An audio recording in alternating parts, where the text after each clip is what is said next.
NIADA, hello and welcome. My name is Sean Welsh. I will be your moderator for today's event. I am joined by my friends Dave Lemon, Marty Valdegiuli. We'll get into their introductions in a moment. What I want to let you guys know, and gals, is that we want this to be as interactive as possible, okay? There are a total of 6 slides on this deck, okay? Because we want you to hear, listen, and engage. Ask questions if you'd like. I'm not going to force it on you because the 3 of us can talk for 50 minutes without help. But if you have questions, I want to engage you, okay? And because of that, I'm coming down here. And I'm going to be walking up to you guys. If you have questions, we're going to get you engaged and involved. So what we like to do is we like to kick things off a little bit of an agenda. So introductions. Let me go ahead and turn those over. My name is Sean Welsh. I have been in the car business for 21 years as of Thursday, my birthday. And I love every single minute of it. This is my first chance to speak at NIADA, and I am pumped. You will hear that throughout the day. I'm very excited, so I will leave it to the next man in line, Mr. Dave Lemon. Hi, Dave Lemon. I've worked in automotive for about 5-6 years, strictly on the digital marketing side. So I've done digital marketing across multiple channels, worked with about 500 dealers in that time. So hopefully gotten some good insights into what works and what doesn't. And the belle of the ball, I like to call him, because he is our dealer on staff, Marty Valdegiuli. Marty, tell us about yourself. Thank you, Sean. Yeah, Marty Valdegiuli. I've been in the automotive space for a little over 20 years. Been with Matthews Motors since 2011. Currently the e-commerce director. Handle all the digital marketing and a little bit of traditional. We have ourselves a crowd of people here, almost 50 years of experience up here, and we're going to bring it to you guys. So the first thing we're going to talk about is challenges that we believe you as the independent deal with, which I'm hoping you either validate that we are correct or you tell us that we are wrong, because that's important to me to know, right?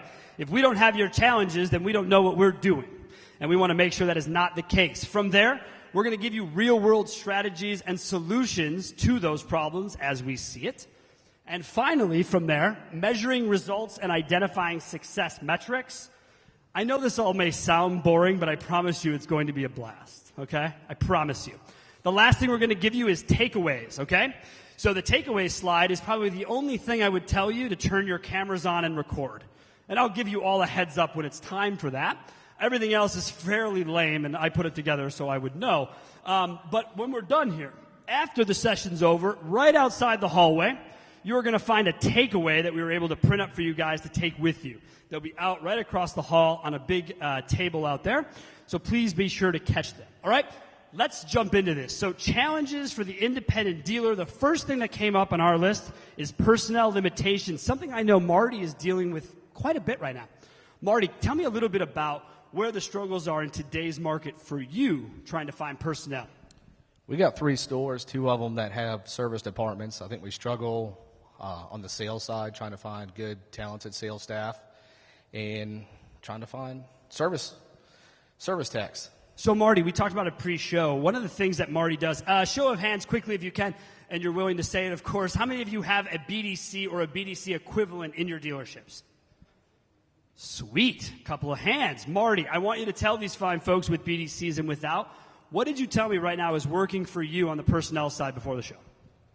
On the sales side, as we're recruiting, bringing people in, we put them on a temporary basis, and they go into our BDC, and we let them work there, learn how to work our systems, and make sure it's a good fit for them and a good fit for us. Just depending on their strengths, how quick they move, we take and move them out to the sales floor. So I want you guys to hear that when he says it, right? I think it's important to view BDCs as sort of a minor league opportunity. Sorry for the sports pun. I'm a baseball nut. You'll probably hear it more often. But the idea of having people that you bring up in your organization who learn your organization from the bottom up, right? Some people like to call it vertical integration. Fine, it's fancy. That's cool with me. But the point is he's bringing people up from his dealership who understand his systems, and it's costing him less. Is that right, Marty, to do it that way? It is. Okay. What about, how does it help turnover? We see a lot less turnover. I guess we bring them in, make sure that, like I said, it works from the start. If not, you get rid of them pretty quick. Some of them stay in the BDC, don't get past the BDC, and do a great job there. But we see a lot of good success and low turnover here, I'd say probably in the last year. Excellent. switching up that Since you model. instituted this idea. Correct. Excellent, excellent. We already have a question. This is awesome. Look at this. We're going to do this. I hope I'm not the only one, but can you explain what a BDC is? Yes, absolutely. Awesome. Sorry about that. My bad. See, I'm so used to dealing with franchise dealers. That's my fault, guys. I'm sorry. It's so cool that there's no OEM in here I got to worry about. It's going to hurt their feelings. A BDC is basically a business development center. So if you have incoming internet leads from all of your third-party providers, your website, these individuals are paid to make appointments. That's their whole life. The structure really did start in the franchise model because salespeople, if anyone knows when this happened, I'd love you to tell me. Salespeople all of a sudden became lazy and didn't want to do their jobs anymore. So what the birth of that was this BDC, because the dealer couldn't not have people talking to their customers. So they invented an idea. It's a call center, for lack of a better word. All right? Excellent. Thank you for the engagement. From personnel limitations, we'll move into measuring results. I want to bring it up to Dave, because Dave has been on the vendor side his entire career. Dave, when it comes to measuring results, what do dealers need to really understand about what I refer to as dashboard hell?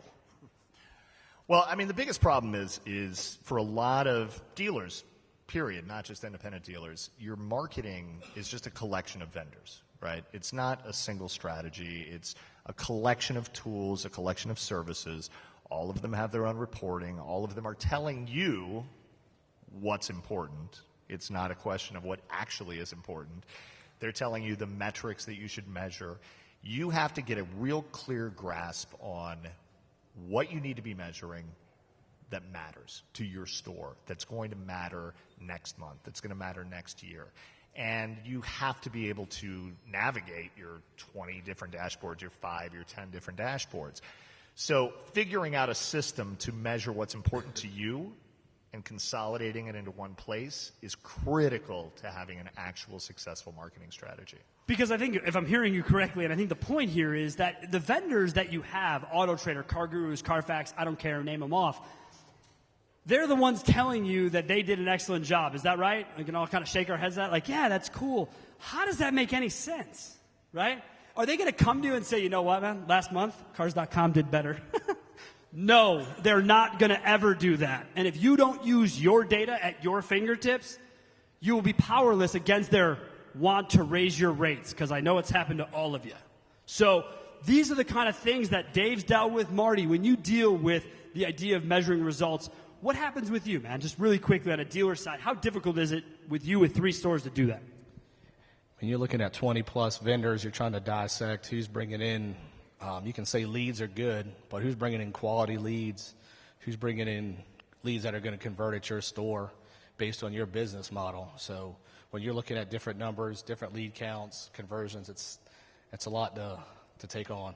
And I think you both heard him say it. Both Dave and Marty both talked about what is specific, if I could speak today, specific to their stores. You see, this is not a one-fits-all type environment. There is nothing about the car business that is one size fits all. It has to be specific to all of your individual markets.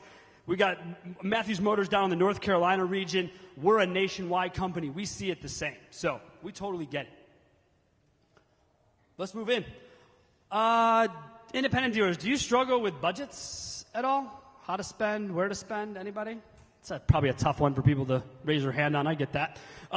It's difficult, right? And we deal with it, again, on the franchise level. Sorry to make those comparisons. But they do it because they're spending someone else's money, frankly. Right? The OEM does this, does that. You guys are spending your money. And that's the legitimate part about why you need to pay attention to everything these guys are saying, because they know it's your money. It's not backed by somebody else. You're not getting 50% co-op from somebody down the road. This is your money. Marty, I'm going to start with you. How difficult is it to get a budget and stick to a budget? A budget's a tough one. Like you said, it comes out of the owner's bank account. We're paying for every marketing dollar that we're spending, so we want to make sure we're as effective as possible. We kind of look at month-over-month data, year-over-year data, and try to forecast our upcoming months as we're looking at what did we do last year, what vendors did we have last year that worked. You might need to cut back on some of the paid search budget. You know, most of the Auto Traders, the Cars.coms are usually fixed, but, you know, if that's something that's not performing, we'll look at putting in a cancellation. But, yeah, setting up a budget is something we look at probably mid-month forecasting going into next month and decide where our set budget needs to be. That's an interesting word. Again, I'm not going to force engagement. If you'd like to raise your hand. How many of you forecast your budgets? It's cool. A couple of you have a question? Or you forecast your budget? Both? You do both. I want to hear from you then. I do forecast in a budget, but I have a question. I need feedback on this. I spend the most of my money in digital and referring sites, but as I sit here and look at my Google Analytics, they're in last place. So any feedback on that? Because I feel pretty dumb for spending that much money on referring sites, and I don't appear to get the site traffic direct to my site. Sure. Dave, I think you and I can both handle that. I'm going to let you answer that first. Go ahead. So first of all, you're asking exactly the right question. And the reality is that almost everybody in this room, if I had to guess, spends the majority of their marketing budget on third party, right? I know most of the dealers I work with have under $10,000 a month budgets, and almost all of that is going to third-party sites. Third-party sites, in most cases, aren't known to drive a ton of traffic back to your website. They're there to put your car next to 10 other dealers' cars, and it's now picture and price, and you hope you get a phone call or you hope you get an email. You hope you get a lead. If you're not getting website traffic, and we're going to talk a little bit more about the importance of first-party leads and the importance of engaging people on a playing field where it's just you. And if you're not getting that website traffic to turn those into first-party leads, you're probably misspending. You're probably spending too much. Are you using all the big three plus Craigslist plus Facebook Marketplace plus, a bunch? Yeah, 9 times out of 10 when I talk to a dealer, they don't need all three. They really don't. They're terrified to cut one, but chances are that when you implement good Google Analytics goals and conversions, which we're going to get a little bit into during this session, you're really going to get a better idea of who's sending the traffic to you that matters. And if they're not, don't be afraid to cut them. There's a lot of options out there in digital marketing today. There's so many other ways that you can market your dealership that aren't just being a hostage to the large third-party providers. And that is, you actually jumped ahead, and that's awesome. That speaks to the room, and I like that. We're going to get into how all those integrate within Google Analytics, looking at third-party versus first-party. But what I'll tell you about data to your website as far as where they track, that isn't the worst thing, right? If you're looking at the top 10, because that's typically what defaults in GA, if you're looking at that and they're 9 and 10, it more matters to me from a data side what's 1 and 2. Is it organic? Is it direct? Is it paid search? How do those traffic channels work out? Because that's where there can be significant gain from the budget you're spending with those providers. But we're going to get into it. Thank you so much for that question. That's awesome. Well, and Sean, just one other point, too, that I'd make. It also depends on what they do when they get to your website, right? They could be the 9th provider on your website, but if a whole bunch of those guys are chatting, looking at VDPs. You're going to the next level, right? I mean, we're talking about, not only are we talking about Google Analytics, because you brought that up, but now I'm wondering, inside of your Google Analytics account, do you have the appropriate goals set up to track all of this data, right? Because having Google Analytics, folks, got news flash for you, ain't enough anymore. You can't just have GA. It's not going to give you anything worth your time if by itself, okay? You must have goals set up within Google Analytics. It's a must all the way around. And we're going to get into tracking and all of those things. I love that we're ahead. Challenges. Marty. Question. Coming. Yes, sir.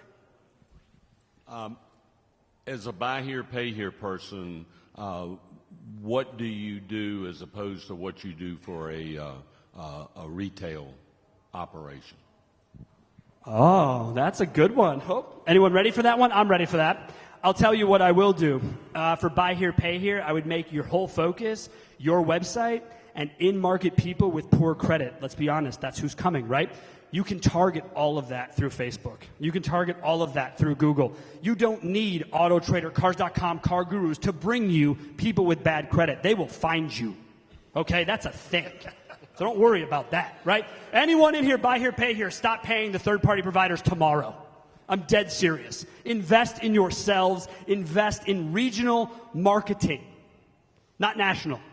Okay? No one cares if you're in Mississippi about your car in, California. And even if they did, they're going to expect you to ship it for free, and you're not gonna. So don't worry about it, all right?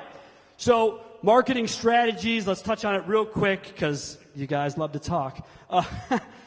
Marty, for you, marketing strategy, where does the discussion of strategy begin for your dealership? Where does it start at?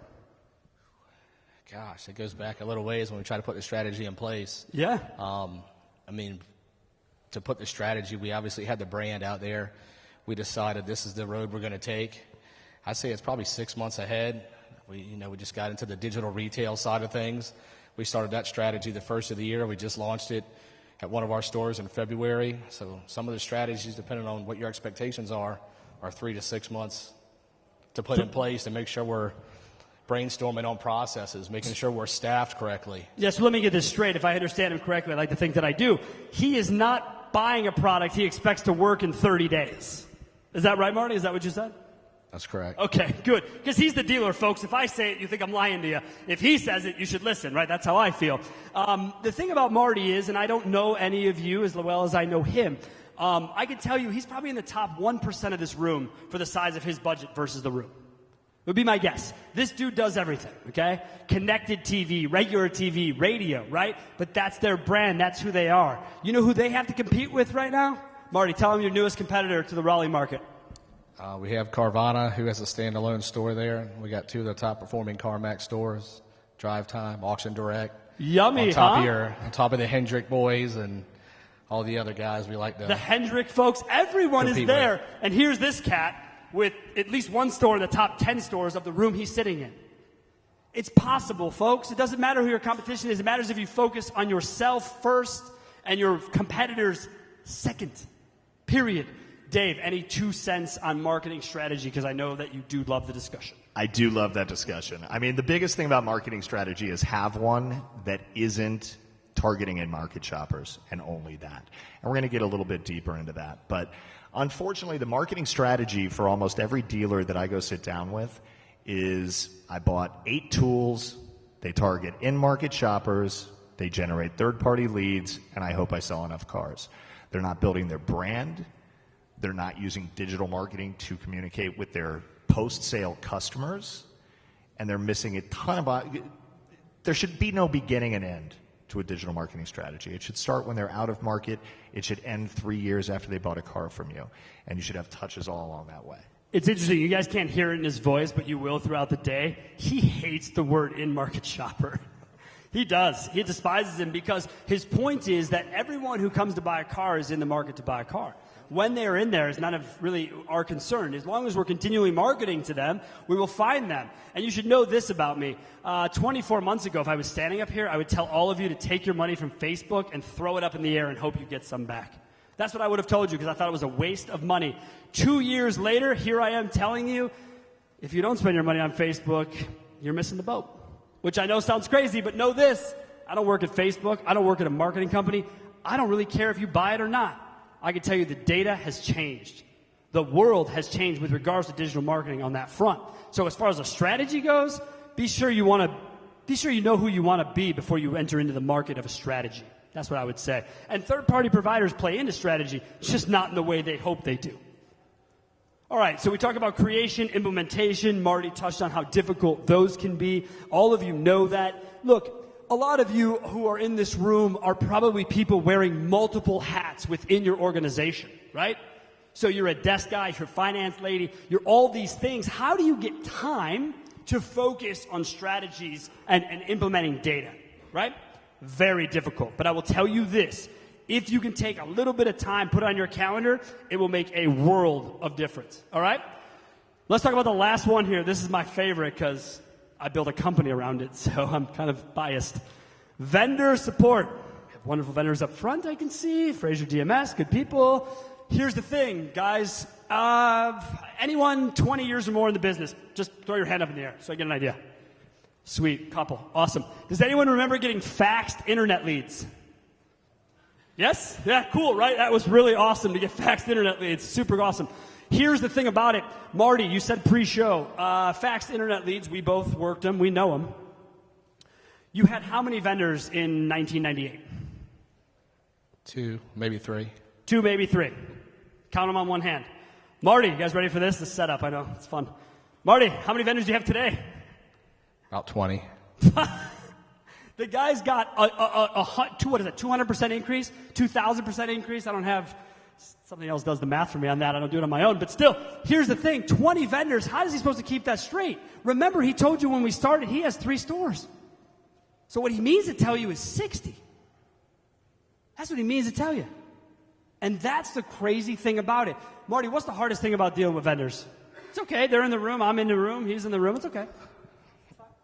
Limited on support. Interesting. Are you bringing that up because of a recent situation we had? A little bit. Yeah, a little bit. So here's the situation. I won't name them by name because they may be sitting here, but they are part of what I refer to as the car gurus. Ready? Here it is. Done. I don't take challenges well, so I'm in on that deal. All right? Here's the thing. Good job. Car gurus is who we're talking about, right? So Marty here, he gets the real classy email they send out these days that says, it's time to talk about your rates. What the is that? Who is that? We spend $2,000 a month. You're going to approach me like I spend $200 a month. Auto Trader at least brought their boss in to cram me for more money, okay? They at least showed up to my lot to do that. Not anymore. Not car gurus. Fine. So Marty deals with him. Marty, what was the issue over, man? Why don't you go ahead and tell the folks? Price increase at all 3 stores. In one of our local markets, we realized that Carvana was able to come in and dominate and pay for the top 3 spots. Top 3 spots. Marty, where was the nearest store to your dealership? Florida, California. I mean, they were across the country. I'm not good with my geography, but I'm pretty damn sure North Carolina and Florida are not that close. Is that right? All right, someone else better geography? Excellent. So here's the thing, right? Get to your question in a second, sir. They came to him for a rate increase. They came to him when he found out that his dealership's photos weren't showing. He told the rep missed the email. And you know what the rep told us? Again, if I say it sounds like I'm lying. Marty, what did the rep tell us? It was a feed issue. Feed issue. He didn't see the email because he works with 200 dealers. Let me get this straight. Your support for my dealer who spends a lot of money with you is your answer is I'm overworked? Our reply was we don't care. It's not our problem, it's yours. Now tell us why our rates are going up. Market appreciation. Market increase. Pass. Just like that. It's okay to say no, guys. It's okay to say no because you know what they're going to do if you say no? They're going to keep dropping the price till you say yes. They're going to. And if you turn them off, here's a trick about car gurus, and they're going to change it after I say this. If you turn it off for 2 months, they penalize you. That's right. They put you in the penalty box. They give you nothing. But after that, they go back to giving you free leads because they got to service their customers. Go figure. Well, the phone won't ring, but you'll get plenty of digital leads that come in through your CRM on a lead form file for free. Think about what you pay them to get what you get now. That's enough of that, I think, Martin. You agree? Okay, 0 increases over here over 3 years. We had a question. I'm not going to forget you. I almost did before I moved slides. My question is direct. Knowing that you don't like the in-market word, and car gurus in my market is probably, I would say, the best in-market lead. Now, I haven't had an increase, but my question to you is, do you think it's worth it, even if they increase? So here's the catch. I don't dislike car gurus. I actually think car gurus is a bunch of crazy smart guys. I mean, these are internet digital guys who created a really strong company that dominates organic search. You have to decide what your results look like at your store for each of those vendors, right? So car gurus might be killing it for you. The answer to that is yes. I don't need him to tell you that. No, the answer to that is yes, because now they have people to actually account 2 and 4. You see, do you remember, we were talking about this before, when car gurus, they were just a bunch of gypsies. You didn't know how they got your inventory. You didn't know what they were doing with it. You couldn't call a support guy. They didn't charge you anything. They just sent you leads. That was the hook, man. We didn't realize it at the time, but that was the hook they brought us in on, was free leads. Yeah, those are free. right? So at the end of the day, I think Dave's right. I think it is about market, but I think it's about tracking. Look at this, man. You TO'd me. Thank you so much. Like you got my presentation ahead of time. That's awesome. Evaluating third-party providers is part of this discussion, you see, because when we say CarGurus is the best in my store or best in my area, how are we defining that? Is it on a sold vehicle? Is it on a lead number, right? There's a couple different variables. How many of you within the third-party providers, my man over here has all of them, he said, how many of those third-party providers do you know the SRP to VDP conversion and the average leads for the last 12 months? The answer is, what was that? You don't know that. And I didn't mean that to showcase that in any way. My point is, not a lot of people do. Okay? Not a lot of people do. Because all of the vendors, you'll notice, give you 12-month dashboards. How many of you have been on your vendor more than 12 months? Wouldn't you like the data from 24 months ago? Before the price went up to see what was really going on? Today, I implore you, when you leave here, go into all of your third-party providers and pull out every single piece of historical data as far back as they will give it to you. A, it's yours, you own it, you deserve it. And B, the next time they come knocking on one's door for a price increase, you could simply access historical data and say no thank you. That's the goal here. Marty, how do you evaluate third-party providers? Lead count's always a good thing, but we don't base it off leads. I've got some providers that provide a lot less leads. Talk about SRP, VDP views. We're with Carfax Online. They're probably one of our top producers when you look at the SRP, VDP count for what we're spending. I look at maps and directions, print-offs. Look at the back of GA. How many referrals do we have to our website? And I like to look at that traffic. How long are they on our website? How many pages are they viewing on our website? So it's always hard, and I have that discussion usually every quarter with my GMs, going over to third-party providers, who's working, who's not, and they look at lead count, how many leads do we got, and how many do we sell. But when you dive in, you look at some of these third-party providers are really driving relevant traffic to our stores. We just got to be there to ask the questions, have somebody to dig in and help with that data. Dave, I know you have something to add. Just please add it. So when Sean and I walk into a store, more often than not, and I'm going to say maybe 90% of the time for me, and I bet it's about the same for him, we tell a dealer that they already have enough leads. Maybe yes, too many. That's true. I say that. And, you know, they have 500 leads. Do they know the quality versus channel? Because they're not doing the proper measurements, right? They're not figuring out. You got 100 Auto Trader leads. You got 100 Cars.com leads. You have 100 CarGuru leads.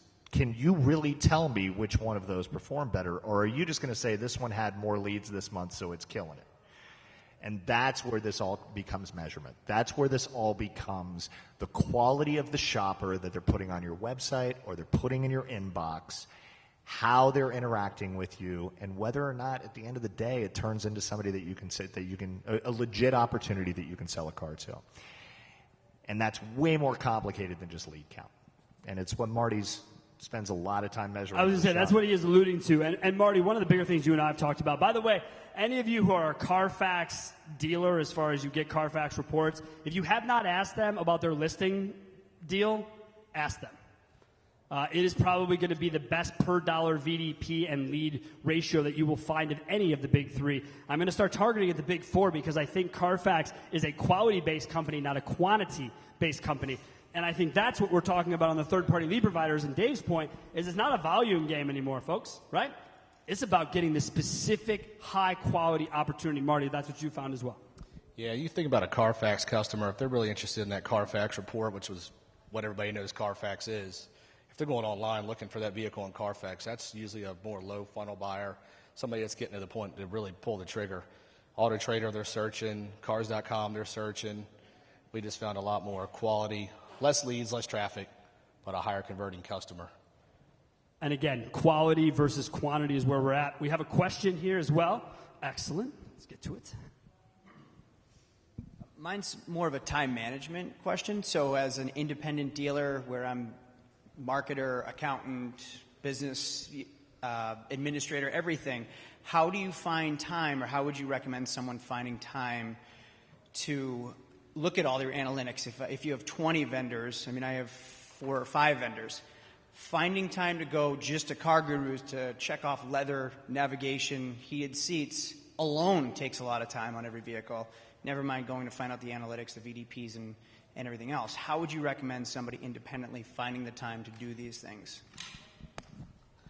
Before he answers, I think that's a really awesome point that he brings up about the VDP, having to go in and explode the option packages within Car Gurus. I don't think a lot of people are aware of that. Be sure that you're doing it right, because that will change the difference between good and great pricing.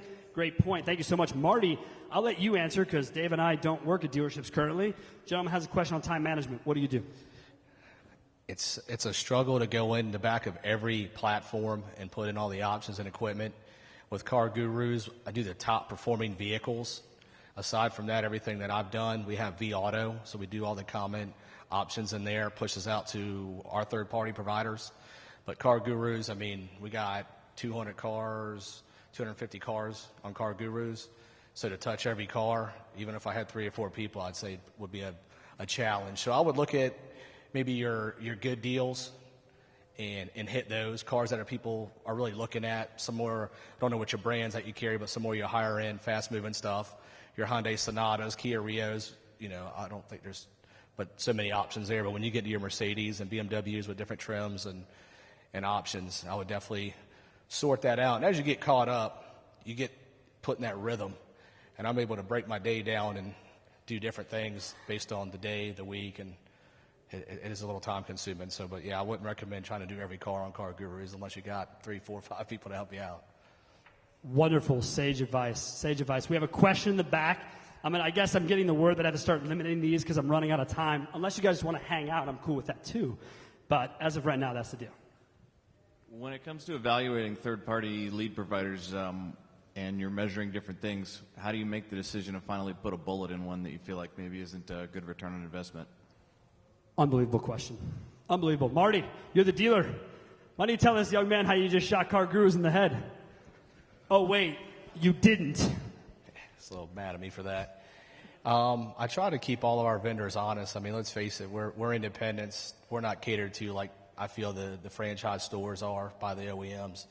I'll go in probably every quarter, have a call with our rep if I haven't had one before then. Look at our numbers, look at our data, how we perform and how we're trending, kind of a trending analysis. I really look at SRP and VDP views because you're not always going to get a ton of leads.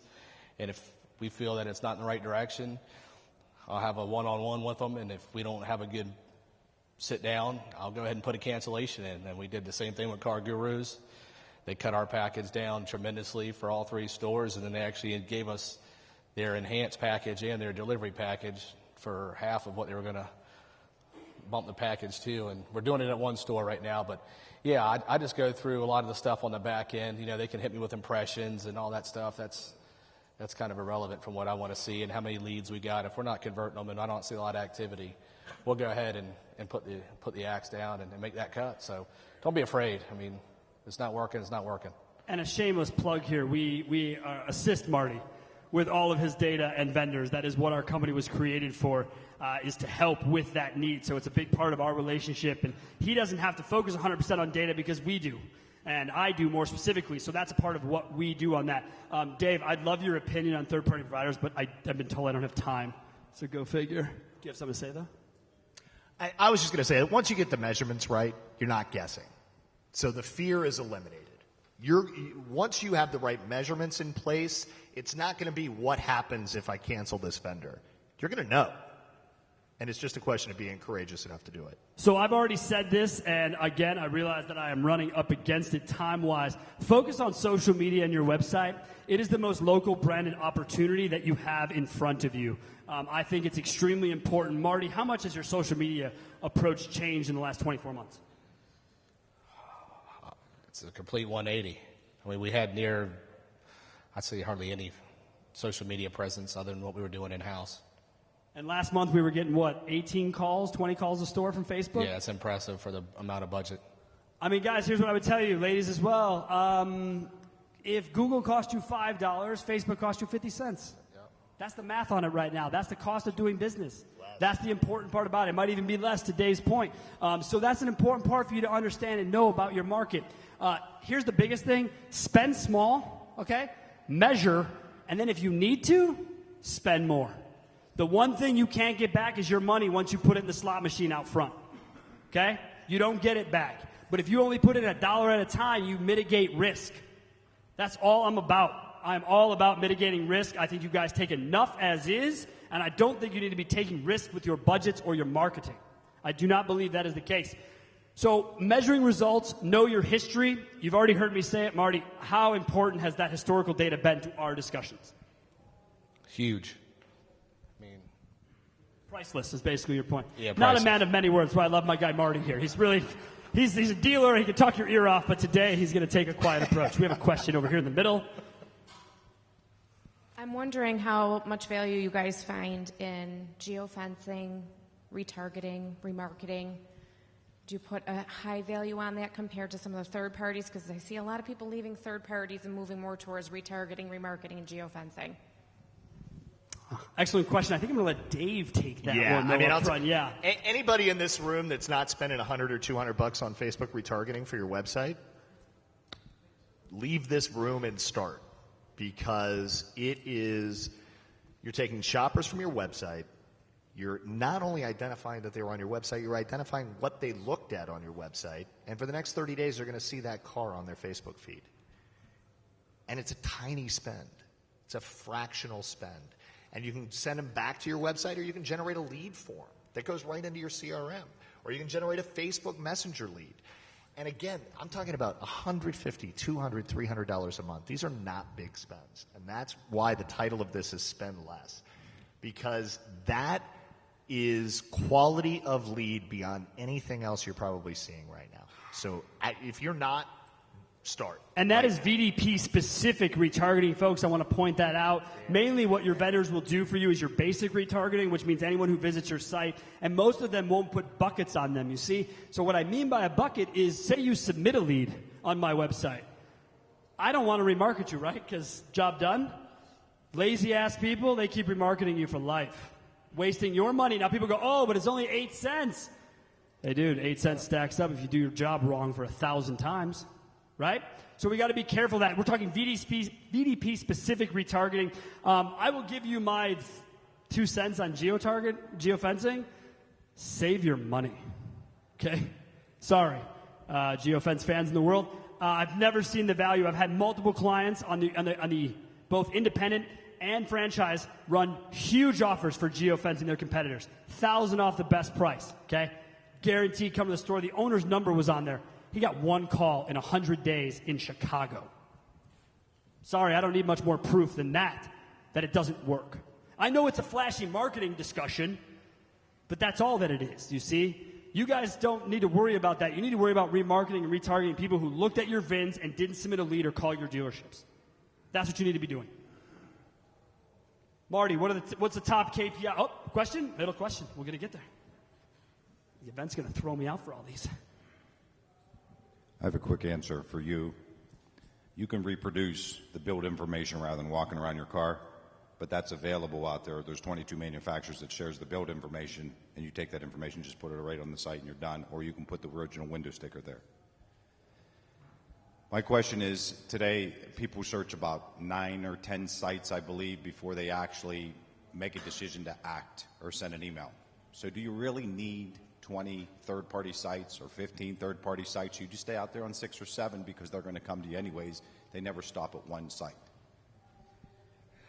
When we talk about the 20, that's probably from service. There's a lot of different channels, CRMs, DMSs. I'd say as far as third-party vendors for lead providers, we're probably sitting about 10 to 11. We do have all the top 3 or 4. We do have paid search. We do email marketing, direct mail marketing. We're started with the digital retail. We're doing just a lot of different stuff to see what works, but we're doing it with small budgets. And like Sean said, if we see something that's going to work, we might increase the spend there and take away from somewhere else. We tried the all-in-one and go have one vendor handle all of our platforms and products, and I just got out of that contract here about 2 months ago, and I'm not looking back. Yeah, so to answer directly, though, on the third parties, I would tell you that, no, it's not necessary to be on 10, 12, 15 of them. I think it's necessary to be on 2 or 3 at a base level, because if you price and merchandise your inventory, it's going to show up. I find that I create more chaos in the store because, we're sending a lead here and then I go around with the store. It goes here, it goes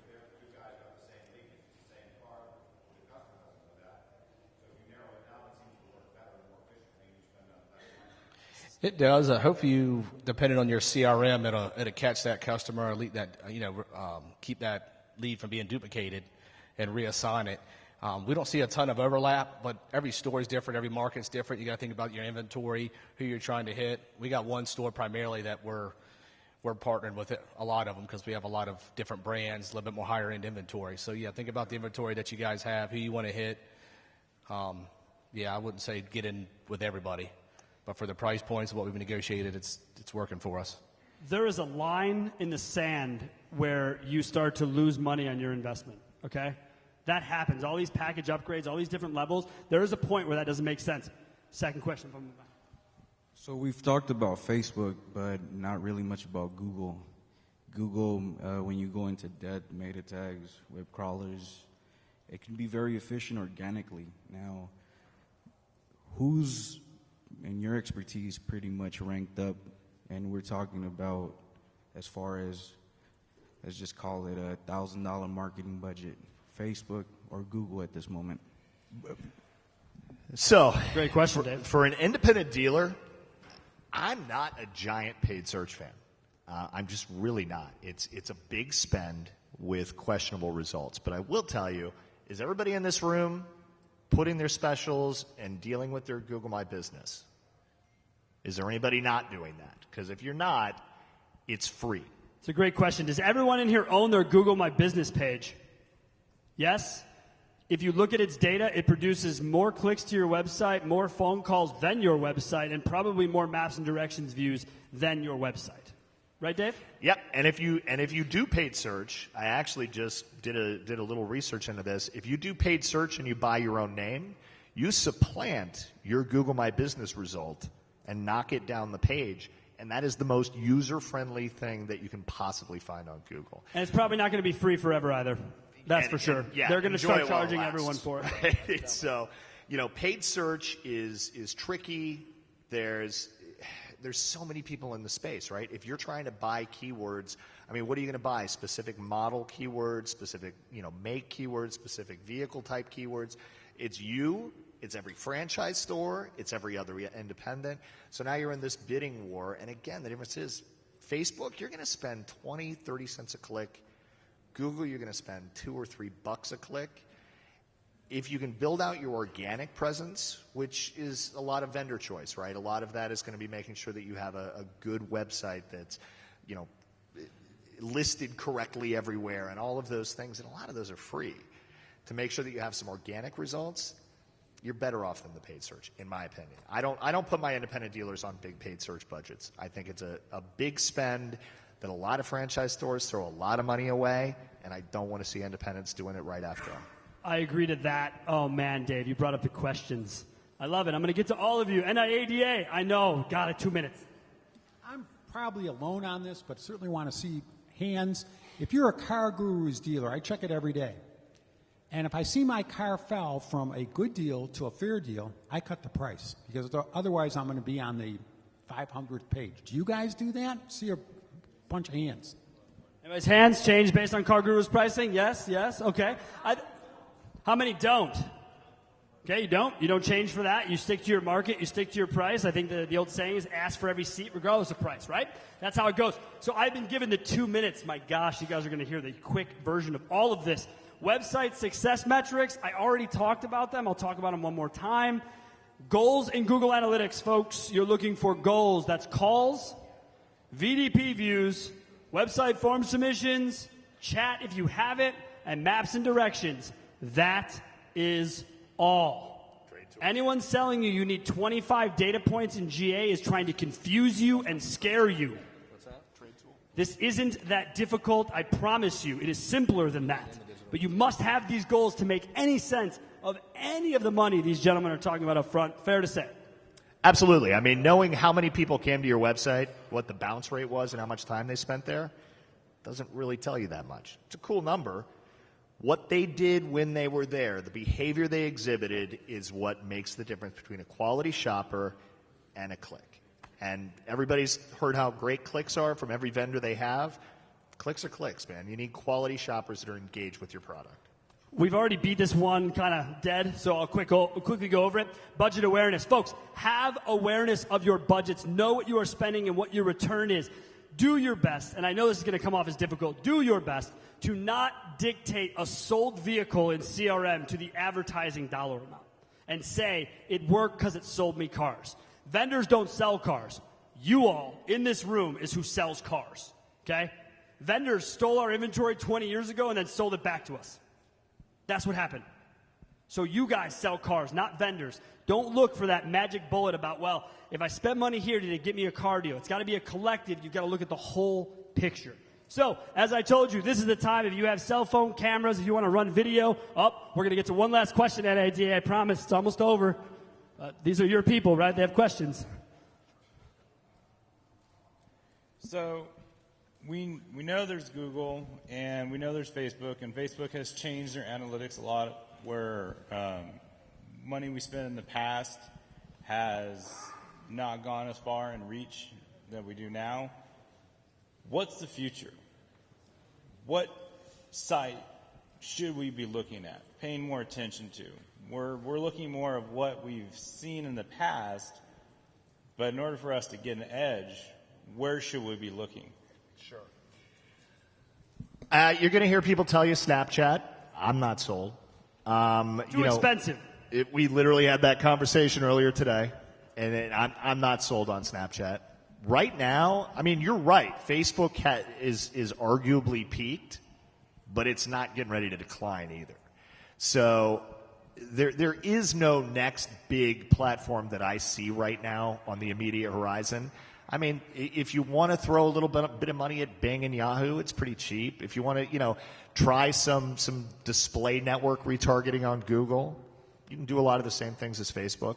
But realistically, right now, for communicating with people that want to create a first-party lead for you, Facebook and Instagram absolutely dominates that space.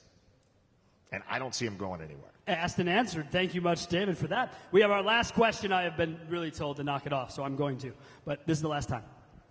Speaking of Instagram, is it really worth the investment since it's very bot heavy? You don't know if they're real people or they're fake. How much should we be investing into a platform that potentially could be not really lead heavy?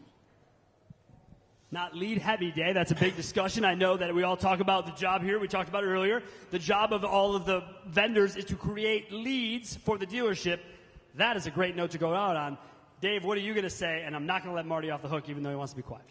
So for me, Instagram is part of the Facebook platform, right? So it's not a tremendous amount of extra spend to run in the stories.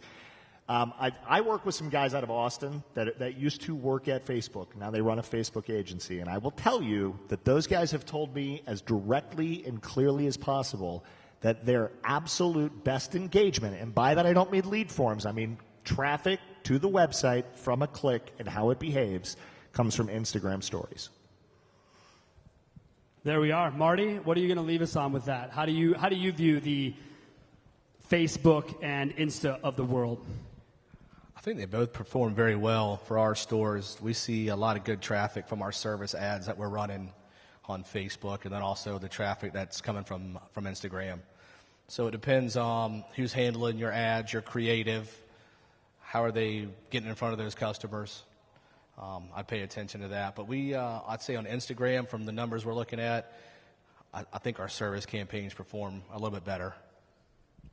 Interesting, right? Interesting. You're hearing both these guys talk about it from different sides, and that's what I love about it. So Facebook, Instagram. Oh man, what do you think? One more? Yeah, you guys are all right. One more. Two more. I don't know if you're going to be in trouble now. Let's go. One more. I always have trouble with creative on Facebook in terms of text and whatnot. What would be the best creative that you see for vehicle pictures, or what do you think for creative? I'll tell you right now, if you're not doing the experience ads, you're missing the boat. And they're really hard to create. So get a professional. Don't try to do it yourself. There are professionals out there that will do your entire Facebook work for under $1,000. But the experience ads are they have videos, they have slides, they Can we use anybody from that site you use for the handout for these folks? Is there some like Upwork, or there's a site you like for creative people? What is it? for... They do the design. Remember the people that did the design for the one-pager? You said it was like $8. Yeah, I actually use a company called Fiverr, which is it's an online website where you can hire basically developers and creative designers for pennies. It's kind of a group source thing. See? And my guess is they could probably do it too. But I because you want to have audiences built, you want to have the real okay, I'm sorry. So you're saying employ someone to handle your Facebook advertising is what you're saying, because they'll handle creative. That's what he's saying. And on top of I that, don't do that, by the way. So yeah, none of us offer that, right? I'm not a marketing company. I can't sell you that if I wanted to. But what I will tell you is that the focus that you need to put on it may be worth you investing there as opposed to third-party sites. That's how I would get the budget. Okay, this is literally and finally the last question, I promise. Thank you, Sean. This is from Marty, and I'd like, Sean, your feedback, Dave, too. What % of your budget is digital and what % is traditional? How do you break it down? Wow. What a way to end, Marty. Go ahead. Yeah, I'd say we're probably at about a 80%, 85% digital spend across the board. We do a little bit of TV, depending on the seasons when we want to run, like March Madness. We'll get some TV campaigns going, but we've cut back a lot of the traditional, a little bit of direct mail campaigns. I think right now we're sitting about 70-30 internally is how I feel, and that's digital. Yeah, if you add the mail. 70-30 on the other half, right? Yep. Fair enough? Yep. Excellent. Okay, guys, I have been told to close this out or they're going to throw me out. So here we are. We are here at the takeaway slide. Run your cameras finally. Everyone who's leaving, I promise, the same information's out there on the table. Grab it before you go. Okay. Do not be afraid to make cuts. We're begging you, people. Please do not be afraid to make cuts. Invest in social media. Do I have both of your sign-offs there? Yes. Absolutely. Absolutely. Everyone sign up for that. Maximize your digital showroom. That means your website only. See, I got to do this fast. Everybody's leaving. Market the entire customer journey. That's start to finish. You should never worry about an in-market shopper. And understand how to inspect your traffic through reporting. Finally, have a cohesive network of partners and personnel who are all working together to do the same thing. This slide will stay up there. I am Sean Welsh. This is Dave Lemon. That's Marty Baldagiuli. Give him a round of applause.